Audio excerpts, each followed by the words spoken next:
Hey guys, welcome back to Clownfish TV. This is Kneon. I am here with Geeky Sparkles. Hello. And I hate it when mom and dad get divorced.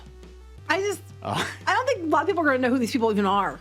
Yes, well, being children of the 80s, Hall Oates, very popular musical act from the 1980s. They were like peanut butter and jelly. And anyway, everybody knew Hall Oates back then, right? Well, apparently, the biggest story in music today is that Hall & Oates, there's a restraining order against them. Against one of them. I don't know who's who. I couldn't even tell. I'm like, I know it's Hall and Oates, but it takes me a while to figure out who's who. And it's apparently over their music catalog. So it's a very messy divorce. They were supposed to do a new album. Now they're not. And I'm waiting for them to be like, secret lovers or something. I don't know, Easy but lover. I'm just like, if one of them doesn't want to sell, another one does, that is going to be a problem. Yeah, this has happened with bands before. I know, I'm a huge Pink Floyd fan, and they had all kinds of problems with Pink Floyd. Roger Waters and David Gilmour didn't like each other very much, and then the keyboardist, he got kicked out, and then they basically brought him back as work for hire, and so this kind of crap happens all the time. But yeah, everybody's shocked that Hall & Oates, one was filing a restraining order against the other one. And they thought they were going to go on tour together. They thought they were going to have a new album. And it's like, well, the no. one guy still was doing it. They were singing all the songs. Yeah. Well, it happened with Pink Floyd, too. Like, after there was a split, Roger Waters split from the band. And then David Gilmour was like, yeah, I'll just sing your songs, whatever. But then Roger Waters is out there singing Pink Floyd songs, too. So we don't need soap operas. We've got music. We got music. So let's talk about this. Maybe they'll have to re-record the albums like Taylor Swift. They'll do the Hall version and then the Oates version. I don't know. And you have to buy like each version. My head hurts. And then I don't think anybody really gives a shit anymore. Maybe that's what this is all about. Like, look, let's stage a fight. Let's stage a fight. iCarly with Fred. Let's stage a fight so people actually watch our channels. Oh my God. It's kind of like that. Yeah. Anyway, let's talk about this briefly. It is a holiday weekend and news is slow. So before you get into it, there's other news, but Kneon insisted we did this one. I'm shocked that Hall & Oates are breaking up like this. I don't care. At least one did kill the other one. Not yet. Before we get into it any further, please subscribe for more pop culture news, views, and rants, guys. Give woohoo if you do. Woohoo. So apparently, I know you're not real excited. Okay. So Daryl Hall got a restraining order against John Oates amid the legal battle, right? So nobody knew what was going on. Well, now we know what's going on. The mystery is solved. So what is going on? Daryl Hall wants to block John Oates from selling his share of their joint venture to Primary Wave. So apparently, the case was unsealed by a Tennessee judge who previously ordered all details be kept under wraps. It's now been revealed that Hall is attempting to block his longtime musical partner from selling his share in their joint venture to Primary Wave Music. Well, see, that's going to be an issue, though, because this is the problem when you have a duo like this that aren't married or somehow it could be split like that. Because they're not married? Because here's the thing, if he wants to sell his share, he should be allowed to, but then if he can't really sell that because it affects the other person too. Yeah. So this is a very, very, very messy and, divorce. Basically. It's a career divorce. On Friday afternoon, the AP was first to report the actual reason for the restraining order, which that blew everybody's minds. They're like, wait, Hall has a restraining order against Oates. What bizarro planet do we live on? After the judge quietly unsealed some but not all of the case 2 days earlier on Thanksgiving Eve, where nobody would know, according to the report, was on it is that Hall can't go for Oates' desire to sell his share of the duo's Hall Oates Enterprises to an investment firm, which has already purchased a significant stake in their catalog rights 16 years ago. Hall has indicated that he regrets not owning all his publishing. Own your shit. Mm-hmm. Even if they're just going to take it, and if he sells his, then they're probably going to kick the other guy out. You know what I mean? They're just going to run with it anyway and be like, we have more control than you. So you're going to hear Maneater on like every car commercial, every hot dog commercial, every condom commercial. Oh, here she comes. Watch out, boys. Okay. So Russell Perkins agreed to block Oates from making the sale for now in response to the contention from Hall's lawyers that such action appeared. I mean, actually, this is a good teachable moment. why, when you have partnerships with people, you need to get in writing up front what the terms are, so this kind of shit doesn't happen. And also, it's a good case for making sure you own your stuff. This kind of happened with Ninja Turtles too, where I think it was Laird sold to Eastman, or was it the other way around?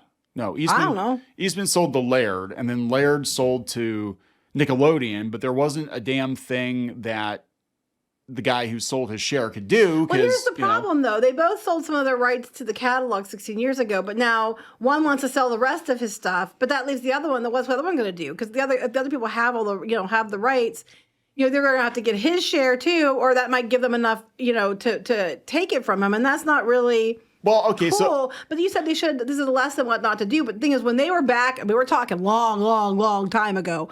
I'm sure they weren't thinking that someday a publishing group was going to want to take all our music and put it on commercials and the internet.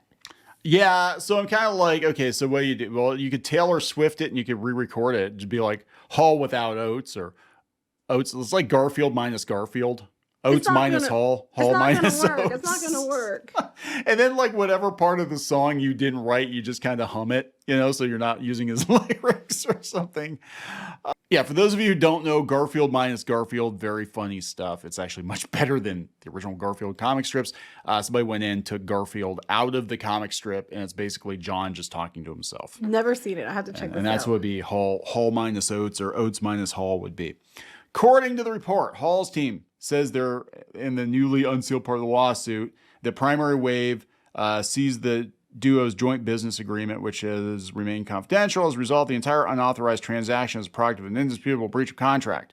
Arbitration between the two singers' teams was instigated on November 9th, and there's a restraining order. So part of it's still sealed. So here's what happened. Here's basically the backstory. Back in February, they got to get you to read the whole article. Back in February 2007, Primary Wave announced it acquired a significant interest in the song catalog of Hall & Oates. New York Post estimated the sale of a rumored half interest in the catalog to Primary Wave between $25 to $50 million for the duo. Soon after, the company also bought copyrights for about 70 songs written by sisters Sarah and Jana Allen, who wrote their songs, including Maneater, You Make My Dreams, and I Can't Go For That. No can do. No can do. At the time, 16 years ago, Hall was quoted in the Post as saying he had been eager to sell to Primary Wave after being unhappy with their previous publishing company. I didn't feel my catalog was being addressed properly by BMG. But translation, I needed more money. Mm-hmm. I wanted money, so I basically sold off my life's work to this company, and now it's time... Blah, blah, blah. By the time he did a 2021 interview, he said he was on tear about regrets ever having sold his publishing, although he referred to the early days. It wasn't clear he was talking about BMG, Primary Wave, another deal. Yeah, so in the early days, it got sold off for me, and I didn't get the money. So this probably would have been BMG. When he sold it, then he didn't get anything. Yeah, I have a bit of my publishing, but a lot of bad business was done. The early days, I'm a real rock and roll story when it comes to that kind of thing. That happens a lot. A lot of times people are so eager to get published or picked up or whatever by a studio or a big, that they don't read the fine print. They're like, whatever, it's better than what I'm doing on my own. And then they're like, oh, crap, I'm a huge deal, but I don't own anything, or I can't do anything, or they're taking everything in royalties. You're 8 years old, you decide to retire, you can sell your publishing, but I wouldn't suggest it then. I don't believe in the concepts, all you have. They've been on separate paths. They were supposed to record a new album together. They were touring together as recently as fall of 2022. Then it went to shit. And then everything went to shit. Now there's a restraining order. So basically, one wants to sell, but then I don't know where it leaves the other one. And they'd both have to sell for it to work out. Okay. I don't know. The whole thing's messed up. They're going to be screwed no matter what. I hate it when mom and dad fight. So what you do is you get a pool cue, you break it in half, and whoever's left standing gets to make the decision. It's just, no, that's not how you do it. Pay-per-view. There you go, guys. That's how you get some extra money. Hall versus Oates in an MMA fight. I don't know. I mean, honestly, to be completely fair, I don't care. But, no, I didn't think I did, but everybody's talking about this. They're like, oh my God. First they're like, Hall and Oates are still alive. Oh my God, they're still alive. Oh, and they're fighting. Oh my God. Now I can't live without my Hall and Oates together. Here's my thing. It's just like, it is a very tricky sticky situation because Man-eater. don't even. Oh, here she comes. Because it is like if before they were both impacted by the sale, and now if one sells, I'm not even sure how that would work, because if you don't have both of them agreeing to it, how could they even use it? But wouldn't it make more sense to have a company? I guess they have a company, but like have it, and then the company makes a decision, and then you have to have a controlling whoever's in charge of being the final decision maker. But if it's a 50-50 split, it's going to be. I don't know how this is going to work. I don't know how they're going to solve this one. I don't know if they're going to have to get into a bitch slap fight. I don't know. I think they should get. Actually, the thing to do is have one of the guys buy out the other guy. That's what I'm saying. Yeah. I mean, I agree with you. I think that because it's not fair otherwise, because it's just one and the other. That's what they're going to have to do. Yeah. But that's usually what happens in a case where there's a partnership. Somebody wants to go in a different direction. It's happened time and time and time again. One person has to, at fair market value, they got to buy out the other person. Something, because one can't just sell without the other one agreeing to it, because they both own half of it or whatever. You know what I mean? And then at that point, this place owns 3/4 of it, arguably, and then the other guy's just going to get screwed. So Elon Musk is going to come in and just buy out their catalog, just pay for the whole thing, and then he's going to use Maneater as the name of his new dating app. He's a dating app? No, but he could. I don't pay attention to what Space Daddy does. I don't care.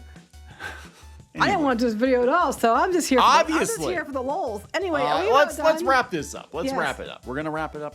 Please subscribe for more quality content like this on Clownfish TV. We'll talk later. Bye.